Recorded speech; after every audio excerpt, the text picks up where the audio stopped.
The Hershey Bears are known throughout the local community as one of the more dominant franchises in the American Hockey League. They have the most Calder Cups, and on Sunday, they chased another record.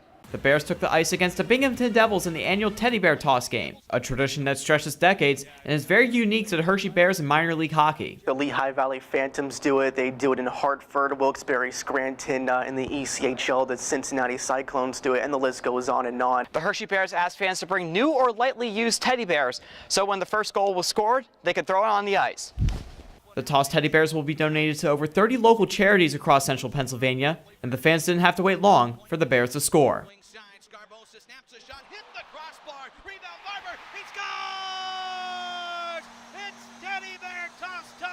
As soon as the Bears scored, volunteers took to the ice to bag the stuffed animals and start the counting process. We do quality checks on all the bears. We sort them by size, and then in the process of sorting them, we're counting them as well. And with over 100 people, we try to expedite that process as much as possible so we can release the official number before the night is over. In total, 34,798 teddy bears were collected, which happens to be a world record. Videos of the game were aired across the U.S. and around the world, including notable networks like ESPN. To be recognized and for our dedicated fan base to be recognized on a national and global level, it's really just a great tribute to them. The Teddy Bear Toss has not only brought fans together, it's also brought players closer to the community.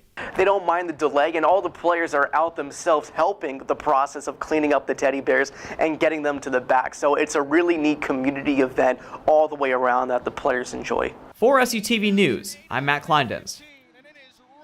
That's right, Matt. Oftentimes the favorite player on the basketball team is no one from the starting five, but oftentimes it's the sixth man. That man who comes off the bench and contributes right away is often treated as a starter. And as you mentioned, Clay Connor was that sixth man last year, and this year Jake Biss has taken over that role. So far this season, he's averaging 4 points per game. He's contributed for 13 three-pointers and 21 assists. Has quickly taken over that role as a sixth man. Guys, back to you.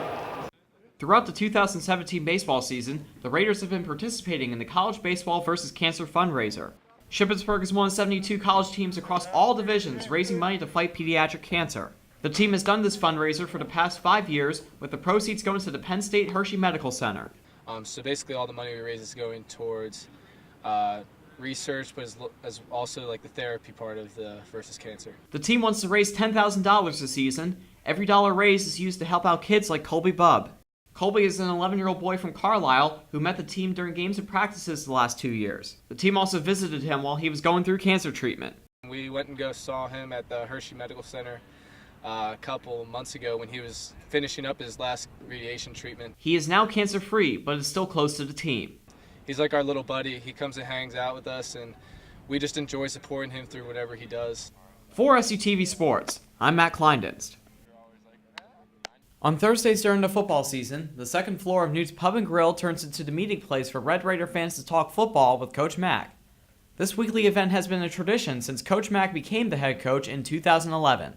I had plans for when I became head coach that I'd like to do this to get the community involved, and so this seemed like a good place. I talked to the owner, John Nutowski, and he got on board with us, and we've been doing it ever since. During Thursday Night Football, Coach Mack, along with offensive coordinator J.C. Morgan, go over game film from last game, talk about team improvements, and preview the Red Raiders' next opponent. Regardless if the Red Raiders win or lose, Coach Mack is committed to keep the Shippensburg community involved with the team.